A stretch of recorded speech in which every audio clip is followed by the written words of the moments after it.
आपका फिर एक बार इस्तकबाल है हमारे इस शो में जिसका नाम है वर्ड ऑफ गॉड। हम बात कर रहे हैं यहाँ पर स्वामी लक्ष्मी शंकराचार्य साहब से। शंकराचार्य जी, आपका फिर एक बार इस्तकबाल है हमारे इस शो में। आपने हमारे साथ काफ़ी सब्जेक्ट्स पर बात की। एक अहम सब्जेक्ट है जिसके बारे में काफ़ी चर्चा होती है और ये ऐसा विषय है जिसका पूरे समाज में और यूनिवर्स में, सारी दुनिया में एक बहुत वावेला होता है, वो है जहाद। और जहाद को इस आज का जो टेररिज्म है जिसका कोई मज़हब से ताल्लुक़ नहीं है, लेकिन उसको डायरेक्टली इस्लाम से जोड़ देने की कोशिशें की जाती है और ये बहुत इसके रिएक्शंस भी हो रहे हैं और इसके बारे में कई मिसअंडरस्टैंडिंग्स भी हैं और इसके अंदर कई जंगें भी हो चुकी हैं और लाखों लोगों का खून खराबा हुआ है। तो हम चाहते हैं आपके इल्म से, आपकी समझ है इस्लाम की और दूसरे मज़हबों के अंदर भी इस किस्म की जहाद जैसी इंस्ट्रक्शंस हैं, वैसी श्लोकास हैं, वैसे कोई वर्सेस हैं, तो आप हमें बताइए ताकि हम इस पूरे सब्जेक्ट को क्लियर करें। बहुत विस्तार से आप बताइए हमें। ये देखिए, ये जो जिहाद है इस्लाम में, ये इस देश के लिए नया नहीं है। इस्लाम आने के पहले ही इस देश में जिहाद हुआ है। जैसे एक उदाहरण हम देते हैं महाभारत का। जिहाद का मतलब है धर्मयुद्ध। महाभारत, इसको विस्तार से समझने के लिए हमें महाभारत के इतिहास की ओर चलना पड़ेगा। वहाँ पर कौरवों ने जब पांडवों पर अन्याय किया तो उस अन्याय को समाप्त करने के लिए कई दौर में बातें हुई, बातचीत का रास्ता अपनाया गया। आखिर में उनके सामने ये प्रस्ताव रखा गया श्री कृष्ण जी के द्वारा कि वो 5 गांव पांडवों को दे दें। 5 पांडव हैं, 5 गांव दे दें, ये इस विवाद को समाप्त कर दिया जाए।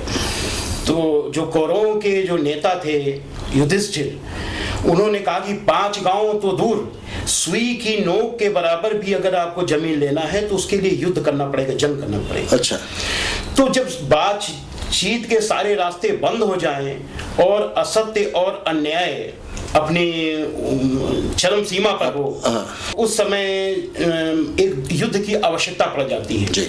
और जब युद्ध की वो आवश्यकता पड़ती है सत्य और न्याय की रक्षा के लिए, तो उस युद्ध को युद्ध नहीं धर्म युद्ध कहा जाता है, क्योंकि वो अपने लिए नहीं लड़ा जाता, सत्य और न्याय की रक्षा के लिए लड़ा जाता है। ठीक इसी तरीके से हजरत मोहम्मद सल्लल्लाहु अलैहि वसल्लम जब मक्का में सत्य का संदेश दे रहे थे, ला इलाहा इल्लल्लाह मोहम्मद रसूल, सत्य के संदेश को लोग समझ नहीं सके, क्योंकि जो उस समय पावर में थे वहाँ पर कुरैश कबीले के लोग, वो बहुत ही घमंड में थे, बहुत ही धन, पैसे का, ताकत का, ये सब घमंड था। तो उस घमंड की वजह से उनका विवेक नष्ट हो गया। वो अच्छाई बुराई को, जो सत्य असत्य कुछ समझ नहीं पाए और उन लोगों ने आपका विरोध करना शुरू कर दिया। हालांकि वो जो सत्य का संदेश था वो यूनिवर्सल ट्रुथ था, वो अपने लिए नहीं था। इसके बाद भी जो है आपका विरोध हुआ, तरह तरह के अत्याचार हुए, और ये काफी समय तक 13 साल तक ये आपके ऊपर और आपके अनुयायियों के ऊपर अत्याचार चला। आपको और आपके अनुयायियों को हिजरत करना पड़ा, मक्के से मदीना जाना पड़ा, और वहाँ भी तरह तरह से परेशान किया गया। बातचीत भी हुई, संधि भी हुई, जैसे सुलह हुदैबिया की संधि हुई, उस संधि को भी तोड़ा गया।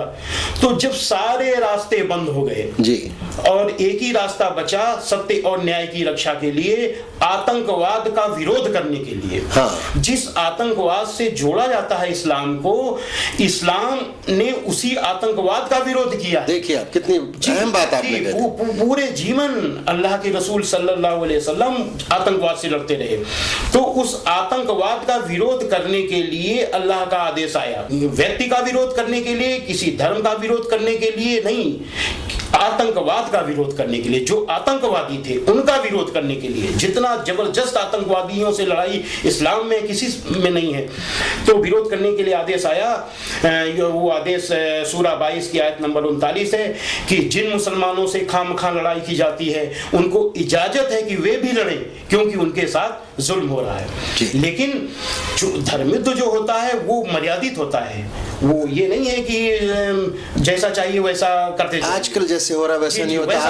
आसमान की ऊंचाइयों से बेइंतहा बमबारी होती है, बेगुनाह औरतें, बच्चे और बूढ़ों को मार दिया जाता है, लाखों की तादाद में मरते हैं। आज का जो आतंकवाद से लड़ने का तरीका है वो आज हमारी दुनिया का तरीका ऐसा है। लेकिन आप जो बता रहे हैं वो तरीका क्या था? वो तरीका ये था कि वो कुरान मजीद के सूरा 2 आयत 190 वो आदेश मौजूद है अल्लाह का कि जो लोग तुमसे लड़ते हैं तुम भी खुदा की राह में उनसे लड़ो, मगर जाति न करना, कि खुदा जाति करने वालों को पसंद नहीं करता।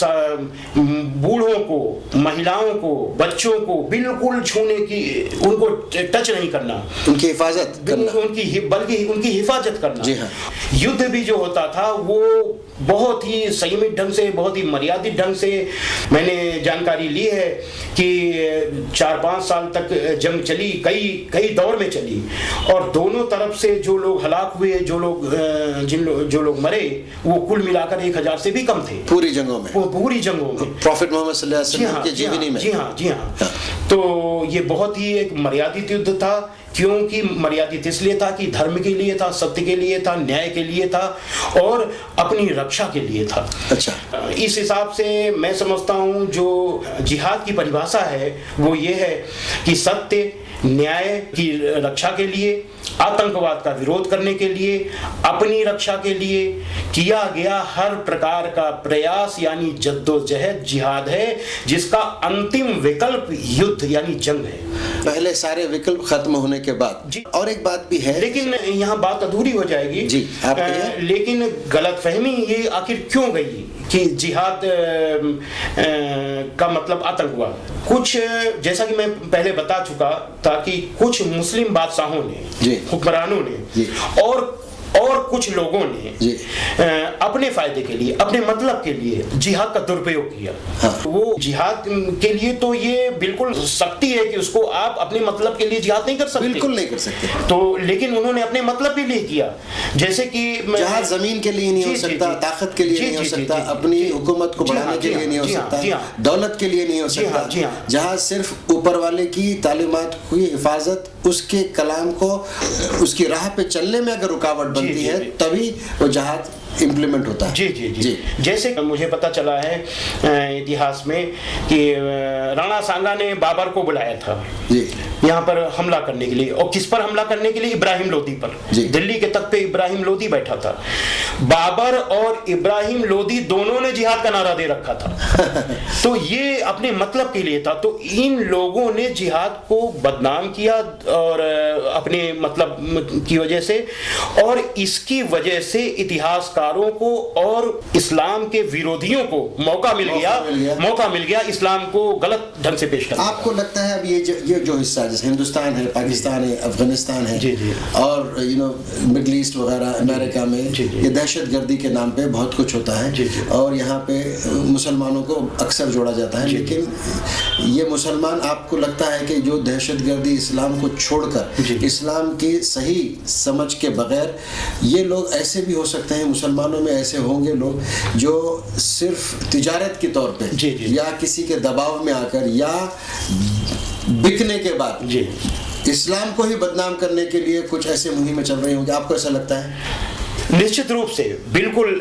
मुझे ये मुसलमान वो है ही नहीं, इनका लिबास मुसलमान है, इनकी दाढ़ी होगी, टोपी होगी, बड़े बड़े लंबे लंबे कपड़े पहनेंगे, लेकिन इनकी गोली जब चलती है तो इस्लाम के और इस्लाम के तालीमात के दायरे में नहीं चलती है, बल्कि इस्लाम को बदनाम करने के लिए बिल्कुल चलती है। बिल्कुल ऐसा बिल्कुल ऐसा हो बिल्कुल सकता है? बिल्कुल बिल्कुल बिल्कुल ऐसा ही है जी।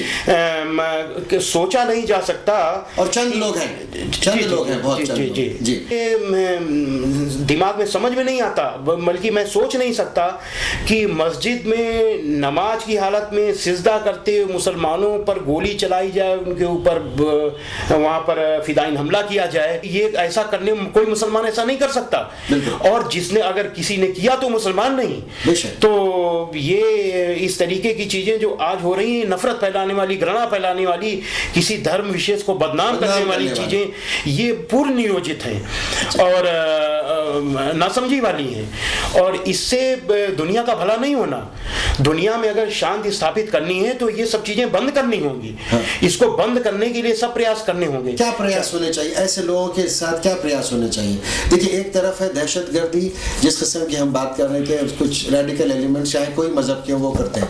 दूसरा, उसके लिए लड़ने के लिए जो इक़दाम होते हैं, जैसा जंगें होती हैं, उन जंगों में भी फिर बेगुनाहों का ही कत्ल होता है, तो फिर जीत तो किसी हाल में भी अच्छाई की नहीं हो रही। यहाँ पे गुनाही बढ़ता जा रहा है, गुनाही मर रहा है। तो आपको कैसा लगता है? ये कोई अजीब अचंभे वाली स्थिति नहीं है ये आज दुनिया में? कह ठीक रहे हैं, लेकिन मेरा ये अपना मानना है कि बुराई कभी भी अच्छाई पे जीत हासिल नहीं कर सकती।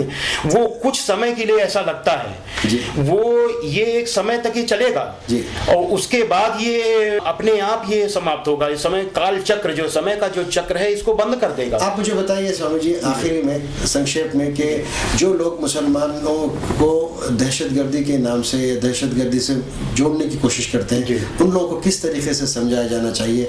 या जो लोग किसी भी मजहब को दहशतगर्दी के नाम से कहीं जोड़ना चाहते हैं, तो उन लोगों को साफ करने के लिए क्या उनको किस तरीके से समझाया जा सकता है? देखिए, यहाँ पर एक चीज हम बताएं कि हिम्मत बढ़ाने के लिए जो हम ये कार्य कर रहे हैं, जो इस्लाम के बारे में बताते हैं, तो जो हिंदुओं के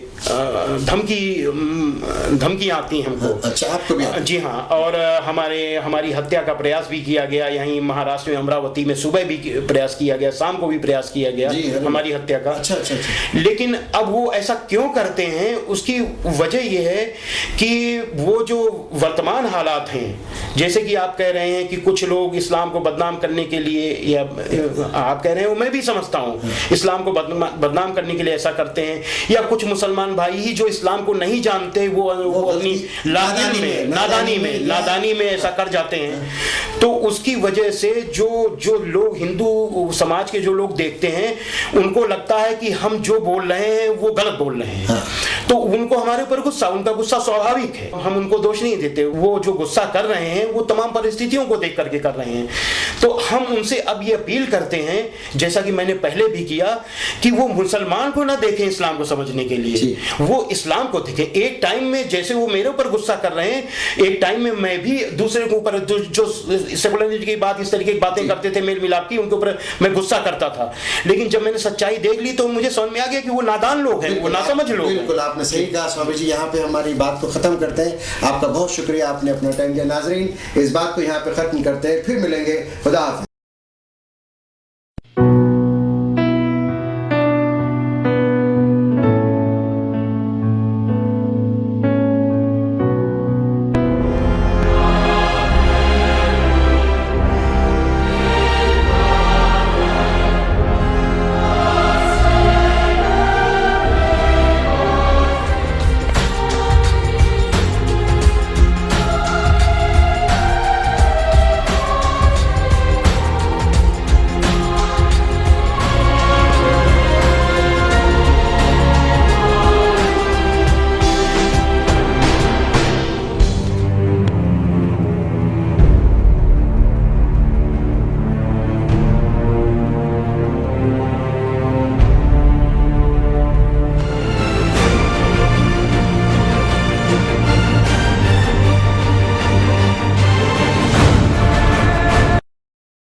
है।